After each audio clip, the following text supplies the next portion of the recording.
বাংলার ইতিহাসে এমন কিছু নাম আছে যেগুলো উচ্চারণ করলেই আজও কেঁপে ওঠে অতীত, যাদের নাম শুনলেই ভেসে ওঠে ভয় আর ঘৃণার গল্প। তেমনই এক নাম কালাপাহাড়। তিনি কি শুধুই একজন নিষ্ঠুর মন্দির ধ্বংসকারী, নাকি ইতিহাসের অন্ধকারে হারিয়ে যাওয়া এক ভুল বোঝা মানুষ? সময়টা ১৬০০ শতাব্দী।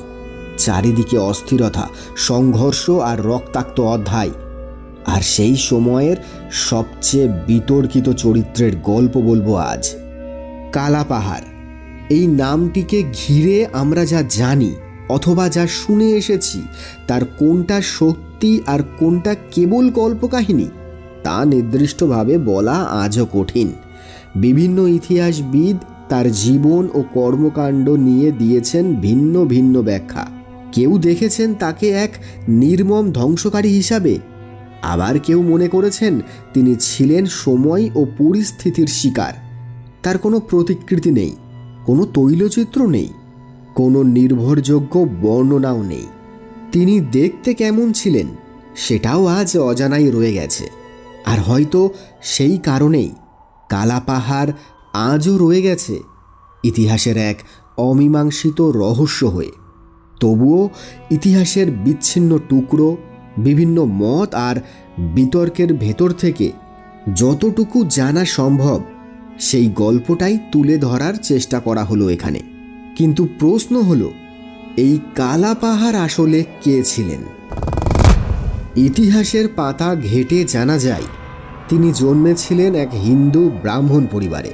তার আসল নাম রাজীব লোচন রায়। উত্তরবঙ্গের বর্তমান মালদা জেলার হরিশ্চন্দ্রপুর অঞ্চলে এক বাঙালি বারেন্দ্র ব্রাহ্মণ পরিবারে তার জন্ম। কিছু ঐতিহাসিক মত আবার ইঙ্গিত দেয় তার শিকড় হয়তো জড়িয়েছিল প্রাচীন পাণ্ডুয়া অঞ্চলের রাজবংশের সঙ্গেও। শৈশব থেকেই তিনি ছিলেন আলাদা চরিত্রের, তীক্ষ্ণ বুদ্ধির অধিকারী আর অস্ত্র চালনায় অসাধারণ দক্ষ। কিন্তু আশ্চর্যের বিষয়, তার কর্মজীবনের শুরুটা ইতিহাসের পাতায় প্রায় অজানাই রয়ে গেছে। কিভাবে, কোন পথে তিনি পৌঁছে গেলেন গৌড়ের সামরিক ব্যবস্থার ভেতরে, এই প্রশ্নের উত্তর আজও পুরোপুরি স্পষ্ট নয়। এবার সেই বিতর্কের প্রসঙ্গে আসি। মুঘলদের আগমনের বহু আগেই উত্তর ভারতের ক্ষমতার কেন্দ্রে প্রতিষ্ঠা পায় এক নতুন শাসন ব্যবস্থা, দিল্লি সালতানাত। তুর্কি ও আফগান মুসলিম শাসকদের হাত ধরে দিল্লির সিংহাসনে শুরু হয় এক নতুন যুগ। সেই সময়েই বাংলাও ধীরে ধীরে প্রবেশ করে এই শাসন কাঠামোর আওতায়। প্রাচীন হিন্দু রাজবংশের পতনের পর বাংলার মাটিতে প্রতিষ্ঠা পায় মুসলিম শাসন। সময় গড়ায়, শাসক বদলায়, কিন্তু ক্ষমতার লড়াই থেমে থাকে না কখনোই। ১৬০০ শতাব্দীর মাঝামাঝি সময়ে বাংলার ক্ষমতায় আসে এক নতুন শক্তি, কররানী সালতানাত। ১৫৬৪ থেকে ১৫৭৬ এই সময়কালেই তাদের শাসন বিস্তার লাভ করে। ১৬০০ শতাব্দীর মাঝামাঝি সময় বাংলা ও বিহারের রাজনীতির আকাশে জমতে থাকে অস্থিরতার কালো মেঘ। সেই সময় বাংলার ক্ষমতার কেন্দ্রে ছিলেন সুলাইমান খান কররানী। নাম শুনে মনে হতে পারে তিনি ভিন্ন অঞ্চলের মানুষ। সুলাইমান খান কররানীর নামটা সিন্ধি হলেও তিনি ছিলেন আফগান, যার নেতৃত্বে বাংলায় প্রতিষ্ঠা পায় কররানী বংশের শক্তিশালী শাসন। ১৫৬৪ থেকে ১৫৭৬, মাত্র ১২ বছরের এই শাসনকাল বাংলার ইতিহাসে হয়ে ওঠে এক অস্থির ও সংঘর্ষপূর্ণ অধ্যায়। তাজ খান কররানী, যিনি ছিলেন কররানী বংশের প্রতিষ্ঠাতা। একসময় তিনি ছিলেন মহান আফগান সম্রাট শের শাহ সুরির অধীনে একজন কর্মচারী। তার প্রভুর মতোই তিনি স্বপ্ন দেখতেন নিজের সাম্রাজ্য গড়ার। নানা কারণে এই কররানীদের সংক্ষিপ্ত শাসন বাংলার ইতিহাসে ভীষণ গুরুত্বপূর্ণ। কররানীদের আদি নিবাস ছিল আফগানিস্তানের বাঙ্গাস নামক স্থানে। তিনি শের শাহের পুত্র ইসলাম শাহের সময় দক্ষিণ বিহারের শাসনকর্তা ছিলেন। আদিল শাহের শাসনকালে তিনি ছিলেন অত্যন্ত গুরুত্বপূর্ণ আমির। গোয়ালিয়রে আদিল শাহের দরবারে রাজনৈতিক অরাজকতার কারণে তাজ খান সেখান থেকে পালিয়ে যান এবং গঙ্গার দোয়াব অঞ্চলে নিজের কর্তৃত্ব প্রতিষ্ঠা করেন। উত্তর ভারতের রাজনৈতিক অস্থিরতা আর ক্ষমতার লড়াইয়ের সুযোগকে কাজে লাগিয়ে তার প্রভুর পদাঙ্ক অনুসরণ করে সুরিদেরই শাসক মোহাম্মদ আদিল শাহ সুরিকে আক্রমণ করে, তারপর উত্তরপ্রদেশের কিয়দংশ দখল করেন। পরবর্তীতে মোহাম্মদ শাহের সেনাপতি হিমু বা হেমচন্দ্র বিক্রমাদিত্যের আক্রমণ সহ্য করতে না পেরে তাজ খান পূর্ব দিকে সরে যান। পরে বাংলার দুর্বল শাসক তৃতীয় গিয়াসউদ্দিন শাহকে কৌশলে হত্যা করে বাংলার ক্ষমতায় অধিষ্ঠিত হন। তবে এই ক্ষমতা দখলের পথ সহজ ছিল না। বিশ্বাসঘাতকতা, ষড়যন্ত্র আর রক্তক্ষয়ী সংঘর্ষে ভরা ছিল তার প্রতিটি পদক্ষেপ। বাংলা আক্রমণের সময় তার সাথে ছিল তার ভাই ইমাদ, সুলাইমান ও ইলিয়াস। সাম্রাজ্য স্থাপনের পর তিনি সেটি ভোগ করার জন্য 2 বছরেরও কম সময় পান। 1565 সালে তাজ খান কররানীর মৃত্যু হয়, আর তারপরই বাংলার সিংহাসনে বসেন তার ভাই সুলাইমান কররানী। তার হাত ধরেই কররানী শাসন পৌঁছায় তার শক্তির সর্বোচ্চ শিখরে। বাংলার ক্ষমতা তখন নতুন হাতে, আর সেই সঙ্গে বদলাতে শুরু করে শাসনের ধরন। সুলাইমান কররানী বুঝতে পেরেছিলেন শুধু সিংহাসনে বসে থাকলেই চলবে না, প্রয়োজন শক্ত ভিত আর কৌশলগত নিরাপত্তা। তাই তিনি এক গুরুত্বপূর্ণ সিদ্ধান্ত নেন। বাংলার প্রাচীন রাজধানী গৌড় থেকে রাজধানী সরিয়ে নেওয়া হয় পদ্মা নদীর তীরবর্তী তান্দানগরে।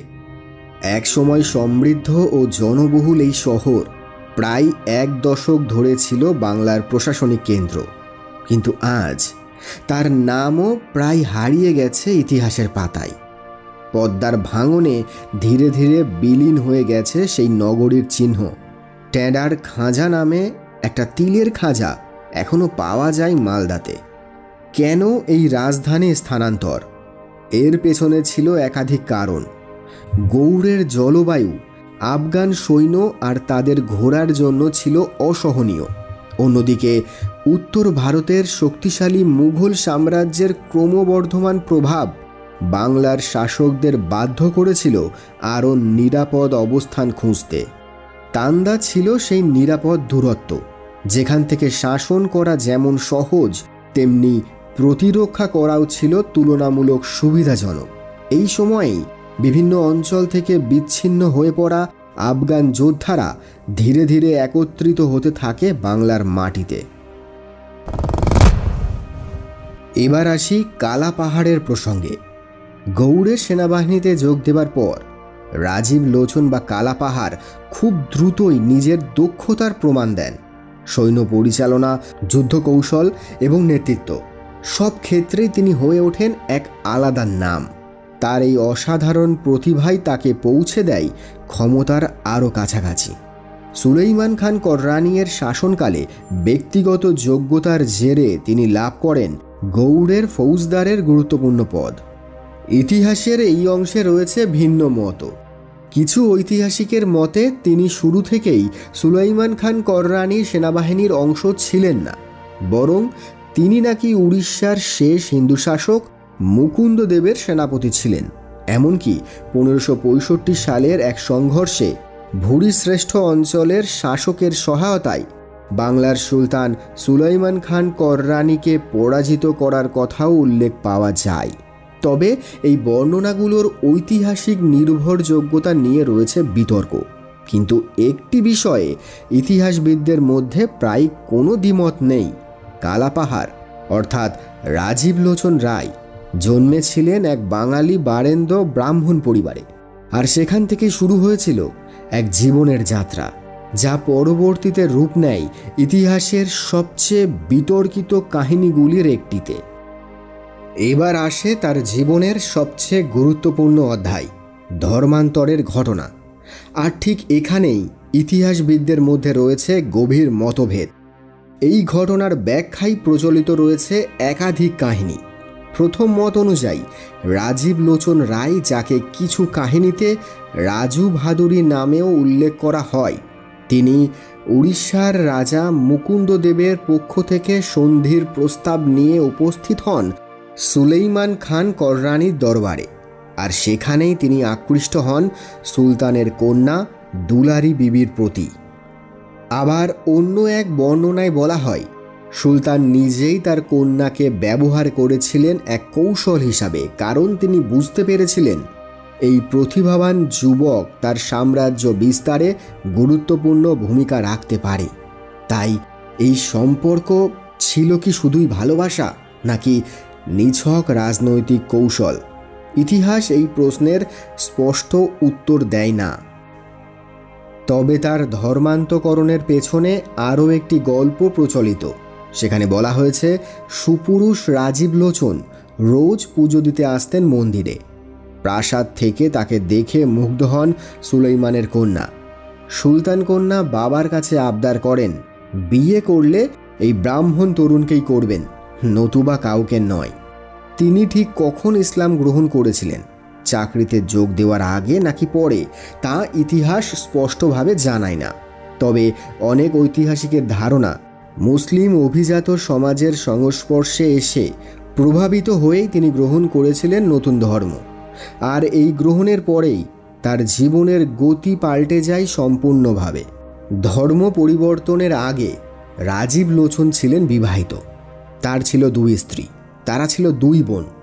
2 বোনকে রাজীব লোচন একসঙ্গেই বিবাহ করেছিলেন। কিছু তথ্য থেকে জানা যায়, তার ছোট স্ত্রী এতটাই ছোট ছিল যে তিনি তাকে কোলে করে এলাকায় ঘুরে বেড়াতেন, খেলনা কিনে দিতেন। ধর্ম পরিবর্তনের পর রাজীব লোচন রায়ের জীবনে আসে এক গভীর পরিবর্তন। তবে এই পরিবর্তন হঠাৎ করে আসেনি।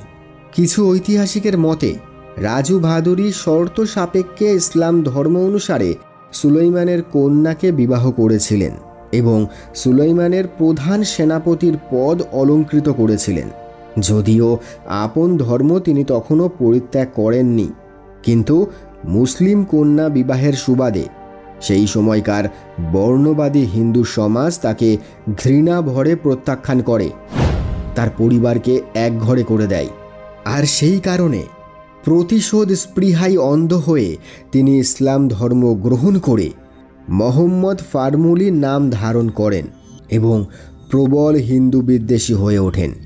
আর তখন থেকেই কালা পাহাড় নামে পরিচিত হন। কিছু ঐতিহাসিকদের মতে প্রকৃতপক্ষে কালা পাহাড় ইসলাম ধর্মে বিবাহ করে নিজেই মনোকষ্টে ভোগেন। তার স্ত্রী সুলাইমানের কন্যাও পিতার এহেন দুর্ভিসন্ধিমূলক কাজ পছন্দ করেননি। শেষ পর্যন্ত তিনি সিদ্ধান্ত নিলেন শুদ্ধিকরণের মাধ্যমে আবার তারা দুজনেই হিন্দু ধর্মে ফিরে যাবেন। পুরীর জগন্নাথ মন্দিরে শুদ্ধি অভিযানে অংশ নিতে তার স্ত্রীকে নিয়ে তিনি সেখানে গেলেন। এককালের ধর্মপ্রাণ হিন্দু রাজীব লোচন রায় আশা করেছিলেন তার পুরোহিতরা তাকে আপন করে নেবেন। এর আগেও তিনি বেশ কয়েকবার গিয়েছিলেন পুরীর জগন্নাথ মন্দিরে, কিন্তু বিধিবাম পুরোহিতদের আজ্ঞা, কোনো জবন জগন্নাথ মন্দিরের ছায়া মারাতে পারবে না। অতীতে জবন কর্তৃক অনেক মন্দির ধ্বংস হয়েছে, লুণ্ঠিত হয়েছে সম্পদ, সুতরাং আর কোনো সুযোগ দেয়া হবে না এদের। কালা পাহাড়কে ঘৃণা ভরে প্রত্যাখ্যান করা হলো। পাহাড় সম অপমানের বোঝা কাঁধে নিয়ে তিনি ফিরে এলেন নিজ গৃহে। আবার কিছু ঐতিহাসিকদের মতে পুরীর জগন্নাথ মন্দিরের পাণ্ডাদের তার হিন্দু ধর্মে ফিরে আসা আটকাতেও ছিল কররানীর হাত। এরূপ সিদ্ধান্তের জন্য তিনি পুরীর জগন্নাথ মন্দিরের পাণ্ডাদের যথেষ্ট উৎকোচ দিয়েছিলেন। কিছু ঐতিহাসিক বলেন কালা পাহাড়ের হিন্দু ধর্মে ফিরে আসার মধ্যে অন্তরায় হয়ে দাঁড়িয়েছিলেন তৎকালীন উৎকলের রাজা গজপতি মুকুন্দদেব। তিনি পুরীর মন্দিরের পাণ্ডাদের আদেশ দিয়েছিলেন যাতে কালা পাহাড় মন্দিরে প্রবেশ করতে না পারে। তবে রাজু ভাদুরী যে আর হিন্দু ধর্মে ফিরে আসেননি তা নিয়ে কোনো দ্বিমত নেই। এই ঘটনার পরেই তার যে হিন্দু দেবালয় ও উচ্চবর্ণের প্রতি তীব্র ঘৃণা ও বিদ্বেষ সৃষ্টি হয় তা নিয়েও ঐতিহাসিকদের মধ্যে কোনো দ্বিমত নেই। ধীরে ধীরে তিনি হয়ে ওঠেন প্রতিমা পূজার কঠোর বিরোধী। ইতিহাস ও বিভিন্ন বর্ণনা অনুযায়ী উড়িষ্যা, কামরূপ, কোচবিহার সহ বিভিন্ন অঞ্চলে অভিযানের সময় অনেক মন্দির ও বিগ্রহ ধ্বংসের সঙ্গে তার নাম জড়িয়ে পড়ে। আসাম থেকে উড়িষ্যার প্রতিটি রণাঙ্গনে রাজীব লোচন রায় বা মোহাম্মদ ফার্মুলি অসাধারণ সমর কুশলতার পরিচয় দিয়ে পুরো বাংলায় পরাক্রমশালী সৈনিক হিসাবে আত্মপ্রকাশ করেন। স্বজাতির কাছে ভীষণভাবে প্রত্যাখ্যাত হওয়ার ফলে প্রতিশোধের লেলিহান শিখা জ্বলছিল কালাপাহাড়ের মনে। তার মৃত্যুর আগে পর্যন্ত এই প্রতিশোধের স্পৃহায় বলি হয়েছে ভারতবর্ষের বিখ্যাত সব মন্দির। আসাম থেকে উড়িষ্যার খুব কম মন্দিরই রক্ষা পেয়েছে কালা পাহাড়ের আগ্রাসন থেকে। প্রায় দুবার উড়িষ্যা আক্রমণ করে মুকুন্দদেবের কাছে পরাজিত হয়েছিলেন কালাপাহাড়। তৃতীয়বার আক্রমণের জন্য তিনি বিষ্ণুপুরের অরণ্য সংকুল পথকেই বেছে নেন এবং এই যুদ্ধে মুকুন্দদেব পরাজিত ও নিহত হয়। এরপর যে মন্দির থেকে তিনি হতোদ্দাম হয়ে লজ্জার গ্লানি নিয়ে ফিরে এসেছিলেন, সেই পুরীর জগন্নাথ মন্দিরে তিনি এক তুল কামাল কাণ্ড ঘটান। 1568 সালে উড়িষ্যা বিজয়ের পর জগন্নাথ মন্দিরে ঢুকে গরুর চামড়ার ঢোল ও ঘণ্টা বাজিয়ে মন্দিরের ভেতরে এক ধরনের অনুরণন সৃষ্টি করেন। প্রতিমা উপড়ে ফেলে পায়ের তলায় পিষ্ট করে কালাপাহাড় তার অপমানের প্রতিশোধ নেন। মন্দিরের সমস্ত পুরোহিতদেরকে হত্যা করা হয়। এছাড়া এই মন্দির থেকে অনেক ধন দৌলত তার হস্তগত হয়। পুরীর জগন্নাথ মন্দির ছাড়াও তার হাত থেকে রেহাই পায়নি কোণারকের সূর্য মন্দির, আসামের কামাখ্যা মন্দির, ময়ূরভঞ্জের মন্দির, মেদিনীপুরের মন্দির। জগন্নাথ মন্দিরের কাঠের প্রতিমা আগুন দিয়ে জ্বালিয়ে দেওয়ার অভিযোগ ওঠে কালাপাহাড়ের ওপর। প্রতিমা ধ্বংসের চেয়ে ধনসম্পদ লুটপাটেই তিনি ছিলেন বেশি আগ্রহী। আর শুধু মন্দির ধ্বংস নয়, নিরপরাধ নিরস্ত্র মানুষদেরকে নৃশংসভাবে খুন করত তার সেনাদল। মহিলাদের ধর্ষণ করে খুন করা হতো, রেহাই পেত না বাচ্চারাও। যে অঞ্চল দিয়ে কালাপাহাড় যেত সেই অঞ্চল শ্মশানে পরিণত হতো। কালাপাহাড় আসছে নাম শুনলে এলাকা ছেড়ে পালাতো মানুষজন। চারিদিকে পড়ে থাকতো অসহায় মানুষের রক্তাক্ত বিবস্ত্র নারী দেহ। কোচরাজ নরনারায়ণ সুলাইমান খান কররানীর রাজত্বকালে গৌড় রাজ্য আক্রমণ করেছিলেন, কিন্তু কালাপাহাড় রাজা নরনারায়ণের ভাই এবং সেনাপতি শুক্লধ্বজাকে পরাজিত করে আসামের তেজপুর পর্যন্ত অধিকার করে নিয়েছিলেন। এই সময় কামাখ্যা মন্দিরগুলিতে কালাপাহাড় নির্বিচারে ধ্বংসকাণ্ড চালিয়েছিলেন। এরপর আসে কালাপাহাড়ের অন্তিম লগ্ন, যেখান থেকে তার শেষের শুরু হয়। মন্দির আক্রমণের শেষ পর্যায়ে কালাপাহাড় সম্বলপুরের মা সম্বলেশ্বরীর মন্দিরে আক্রমণ করার জন্য সম্বলপুরের কাছে মহানদীর তীরে দুর্গাপালিতে উপস্থিত হন। সম্বলেশ্বরী মন্দিরের পূজারীরা মন্দির রক্ষা করার জন্য এক দুঃসাহসিক পদক্ষেপ নেন। একজন নারীকে গোয়ালিনীর ছদ্মবেশে কালাপাহাড়ের ছাউনিতে পাঠানো হয়। তিনি সৈন্যদের মধ্যে বিষ মিশ্রিত দুধ, দই, ছানা বিক্রি করেন। পরদিন সকালে খাদ্যের বিষক্রিয়ায় কালাপাহাড়ের বেশিরভাগ সৈন্য মারা গেলে তিনি অবশিষ্ট সৈন্য নিয়ে সেখান থেকে পালিয়ে যান। তবে ইতিহাসের এই জায়গাতেই তৈরি হয়েছে এক বড় বিভ্রান্তি। এর অনেক আগেই দিল্লির সুলতান বহলুল লোদির ভাগ্নে মিয়া মোহাম্মদ ফার্মুলি একই ধরনের কর্মকাণ্ডের জন্য কালাপাহাড় নামে পরিচিতি পান। দুই ভিন্ন সময়, দুই ভিন্ন ব্যক্তি, কিন্তু একই নাম। আর এই কারণেই অনেক ঐতিহাসিক ও লেখক এই দুই কালাপাহাড়ের ঘটনা ও সময়কাল গুলিয়ে ফেলেছেন। ফলে ইতিহাসের পাতায় তৈরি হয়েছে এক দীর্ঘস্থায়ী বিভ্রান্তি, যার প্রভাব আজও পুরোপুরি মুছে যায়নি। তবে রাজীব লোচন বা কালাপাহাড়ের কর্মকাণ্ডকে শুধুমাত্র ব্যক্তিগত প্রতিশোধ বা বিদ্বেষ দিয়ে ব্যাখ্যা করা সম্ভবত পুরো সত্যটা তুলে ধরে না। ইতিহাসের বিস্তৃত প্রেক্ষাপট আমাদের ভিন্ন এক চিত্র দেখায়। বাংলার ইতিহাসে কালাপাহাড়ের আগে ও পরে অনেক উচ্চবংশীয় হিন্দু ইসলাম ধর্ম গ্রহণ করেছিলেন এবং ধর্মান্তরের পর তাদের মধ্যে অনেকেই মূর্তি পূজাকে পরিত্যাগ করে পৌত্তলিকতার বিরোধিতায় কঠোর অবস্থান নিয়েছিলেন। বাংলার ইতিহাসে পরিচিত যদু জালালউদ্দিন মোহাম্মদ শাহ, যিনি রাজা গণেশের পুত্র, এবং কালিদাস গজদানি ঈশা খানের পিতা, তাদের জীবনেও ধর্মান্তরের পর পুরনো বিশ্বাস থেকে সরে আসার প্রবণতা লক্ষ্য করা গেছে। বাংলার শক্তিশালী আফগান সুলতান সুলেইমান খান কররানীর মৃত্যুর পর শুরু হয় এক অস্থির সময়। প্রথমে সিংহাসনে বসেন জ্যেষ্ঠ পুত্র বায়জিদ খান কররানী। তবে তার শাসন দীর্ঘস্থায়ী হয়নি। অল্প সময়ের মধ্যেই ক্ষমতায় আসেন কনিষ্ঠ পুত্র দাউদ খান কররানী, যিনি 1572 থেকে 1576 পর্যন্ত বাংলার শেষ স্বাধীন আফগান সুলতান হিসাবে শাসন করেন। কিন্তু এই সময়েই উত্তর ভারতের শক্তিশালী সম্রাট তখন আকবর বাংলা, বিহার ও উড়িষ্যার আফগান শাসনের অবসান ঘটাতে তিনি অভিযান শুরু করেন। একদিকে মুঘলদের অপ্রতিরোধ্য অগ্রযাত্রা, অন্যদিকে দুর্বল হয়ে পড়া আফগান শক্তি। এই সংকটময় সময়ে কালাপাহাড় দাঁড়িয়ে থাকেন আফগানদের পক্ষে, অটল, অনড় এবং বিশ্বস্ত। বিভিন্ন যুদ্ধে তিনি সক্রিয়ভাবে অংশ নেন, মুঘল বাহিনীর বিরুদ্ধে প্রতিরোধ গড়ে তোলেন। জৌনপুর ও ঘোড়াঘাটের মতো স্থানে তার নেতৃত্বে আফগান বাহিনী সাময়িক সাফল্য অর্জন করে। 1576 সালে রাজমহলের যুদ্ধে দাউদ খান কররানী পরাজিত হন এবং বন্দী অবস্থায় নিহত হন। এই পরাজয়ের মধ্যে দিয়েই বাংলার স্বাধীন আফগান শাসনের অবসান ঘটে। বিভিন্ন সূত্র থেকে উল্লেখ পাওয়া যায় এই যুদ্ধে কালাপাহাড় আহত হয়ে পালিয়ে যান। তবে এখানেই শেষ নয়। কিছু ঐতিহাসিকের মতে তিনি পরে আফগান নেতা মাসুম কাবুলির সঙ্গে যোগ দেন এবং মুঘলদের বিরুদ্ধে খণ্ডযুদ্ধে সক্রিয় থাকেন। 1583 সালে রাজমহলের কাছে গঙ্গার তীরে আবারও এক বিশাল সংঘর্ষের প্রস্তুতি নেয় আফগান বাহিনী। সেই যুদ্ধের নেতৃত্ব দেন কালাপাহাড়।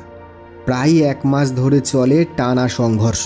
অবশেষে এই যুদ্ধে মুঘল বাহিনী জয়লাভ করে, আর এই যুদ্ধেই আহত অবস্থায় শেষ নিঃশ্বাস ত্যাগ করেন কালাপাহাড়। এক জীবন যা শুরু হয়েছিল রহস্য দিয়ে, শেষও হলো বিতর্ক আর অনিশ্চয়তার মধ্যেই। কালাপাহাড় এমন একটি নাম যাকে ঘিরে রয়েছে ভয়, বিতর্ক আর অসংখ্য প্রশ্ন। তিনি ধর্মান্তরিত হয়েছিলেন, এক নতুন বিশ্বাসকে গ্রহণ করেছিলেন নিজের জীবনে, কিন্তু সেই বিশ্বাসের পথ ধরে চলতে গিয়ে তিনি কি হারিয়ে ফেলেছিলেন সহনশীলতা, মানবিকতা? এই প্রশ্ন বারবার জাগে বাংলার মানুষের মনে। ইতিহাসের বহু বর্ণনায় দেখা যায় তার অভিযানের ফলে বহু মন্দির ধ্বংস হয়েছে, অসংখ্য মানুষ নিহত হয়েছে এবং ধর্মীয় সংঘাত আরও তীব্র হয়ে উঠেছে। হয়তো ব্যক্তিগত ক্ষোভ, হয়তোবা সময়ের রাজনৈতিক বাস্তবতা, যাই হোক না কেন, তার অনেক কর্মকাণ্ড আজকের চোখে নিশ্চয়ই প্রশ্নের মুখে দাঁড়ায়। নিজের বিশ্বাসকে আঁকড়ে ধরতে গিয়ে অন্যের বিশ্বাসকে অবজ্ঞা করা, কিছু মানুষের উপর জন্মানো তার ক্ষোভ, যা তিনি বহু নিরীহ, নিরস্ত্র, নিরপরাধ মানুষকে হত্যা করে মিটিয়েছিলেন, এবং ধর্মীয় স্থানে আঘাত হানা, মানবতার দৃষ্টিতে তা কখনোই সমর্থনযোগ্য নয়।